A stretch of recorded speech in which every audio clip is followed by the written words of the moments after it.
sociaux. Bonsoir Zineb El Razoui. Bonsoir Nathalie. Vous êtes journaliste évidemment, on vous connaît, vous êtes notamment passée par Charlie Hebdo, écrivaine, militante laïque. Vous êtes engagée contre l'islamisme. Vous avez dénoncé le 17 octobre sur France 2, et comme vous l'avez d'ailleurs fait régulièrement, l'entrisme islamiste dans la sphère publique. Depuis, vous êtes sous protection policière une nouvelle fois pour ce combat que vous menez parce que vous avez reçu des menaces. D'abord, je voudrais qu'on vous entende tenir ces propos sur France Télévisions. Depuis 2012, il y a eu 263 personnes qui ont été tuées dans des attentats islamistes en France et des milliers de blessés. Tandis que ce que les islamistes appellent l'islamophobie a fait 0 mort en France. Vous êtes de nouveau, Zineb El Razoui, la cible d'un véritable déchaînement de haine, de nouvelles menaces de mort une nouvelle fois. Eh bien écoutez, ça ne s'est pas vraiment arrêté depuis la dernière fois. En fait, ça va crescendo, c'est cyclique et ça revient régulièrement avec un cycle de plus en plus court. Depuis 2015, voire depuis 2009, lorsque j'avais mené ma première action pour la laïcité au Maroc.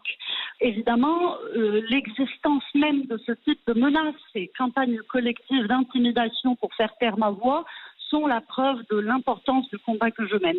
Lorsqu'on voit qu'il y a aujourd'hui une partie de la société, une partie qui essaye de contribuer au débat, nous en l'enrichissant, nous en réfutant les arguments ou en répondant, mais en menaçant les personnes de mort, de viol, en les diffamant, en les insultant, en s'en prenant à leurs proches, à leurs enfants.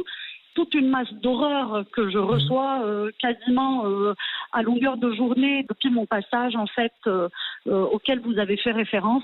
Eh bien, raté pour eux, ça ne m'intimide pas, au contraire, ça me donne plus de force pour continuer et ça me donne plus de conviction en la nécessité du combat que je mène.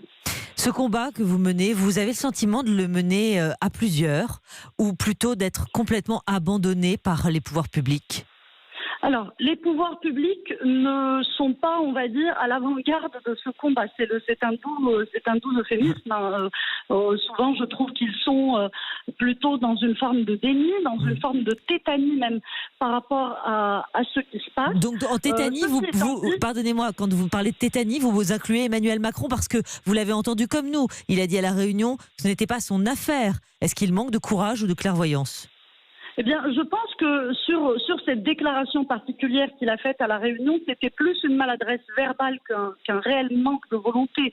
Car quand on voit l'ensemble de sa déclaration, quand on ne trompe pas la citation du reste, on se rend bien compte qu'il a quand même parlé du communautarisme, il a parlé des questions qui impliquent la laïcité dans les services publics, et sur ces déclarations-là, je rejoins complètement ce qu'il dit.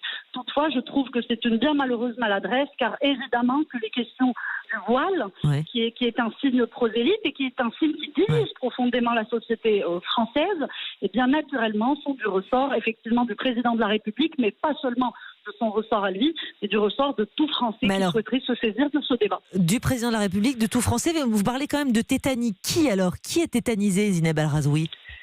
Eh bien, écoutez, je fais référence particulièrement au déni quant au danger sécuritaire qui nous guette. Nous avons écopé quand même d'un attentat particulièrement choquant, particulièrement incompréhensible, c'est-à-dire que nous avions un terroriste islamiste qui travaillait au sein même du service qui est censé lutter contre le terrorisme islamiste.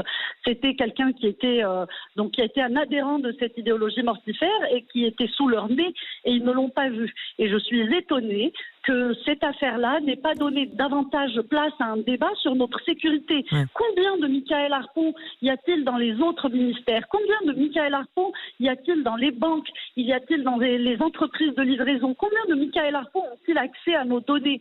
Combien de Michael Harpon sévissent aujourd'hui dans les différents services de l'État, mais au-delà aussi dans les entreprises, et quels sont les moyens de les mettre hors de nuire ? Or, ils nous remontent des informations nous disant qu'en réalité, l'État est paralysé et qu'il ne peut véritablement pas grand-chose contre ces gens. Qu'est-ce qu'on fait, Zineb El Razoui, aujourd'hui ? Certains appellent de leur vœu la création d'un islam de France. Est-ce que l'islam est compatible avec la République et ses valeurs ? Eh bien, écoutez, l'islam, tant que c'est une spiritualité individuelle, il est évidemment compatible.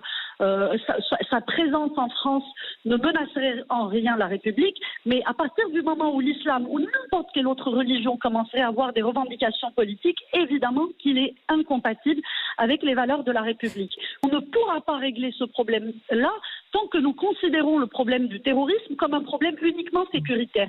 Il faut faire le lien entre le terrorisme et l'idéologie qui le produit. Et moi, j'appelle de mes vœux l'interdiction de la confrérie des frères musulmans qui sévit, qui a pignon sur rue en France, et aussi le fait que l'on considère le salafisme comme une dérive sectaire. Zineb El Razoui, je reviens d'un mot sur le voile. Qu'est-ce que vous répondez aujourd'hui à ces femmes qui, interviewées dans différents médias, disent aujourd'hui qu'il faut les laisser tranquilles avec leur voile, qu'elles en ont marre d'être dans le débat public, qu'elles veulent vivre leur vie comme elles l'ont choisi, parce que pour elles, c'est un choix.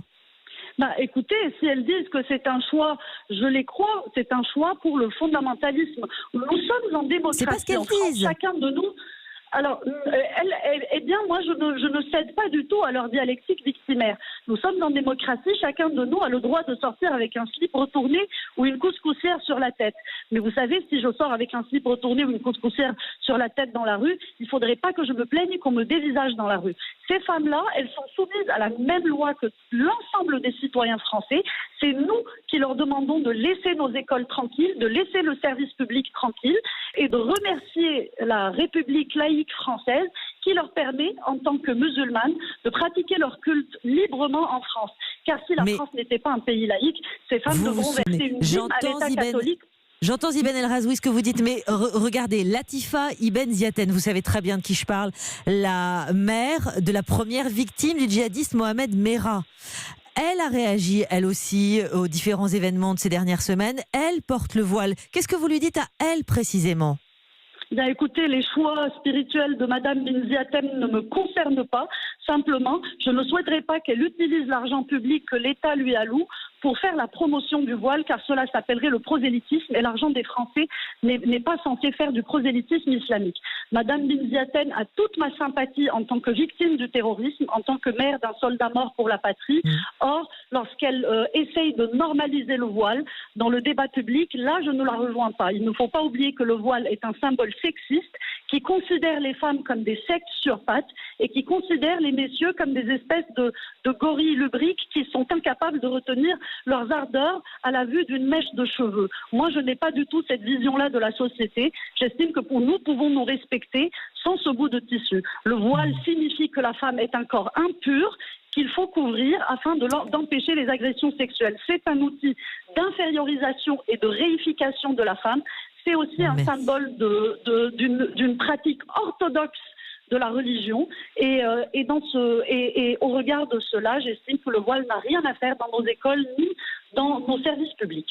Merci beaucoup Zineb El Razoui d'avoir répondu ce soir à mes questions. Une nouvelle fois, vous êtes menacée, donc une nouvelle fois, vous l'avez dit, sur les réseaux sociaux, mais également menace de mort donc à votre rencontre et vous êtes sous protection policière pour le combat que vous menez. Merci beaucoup Zineb.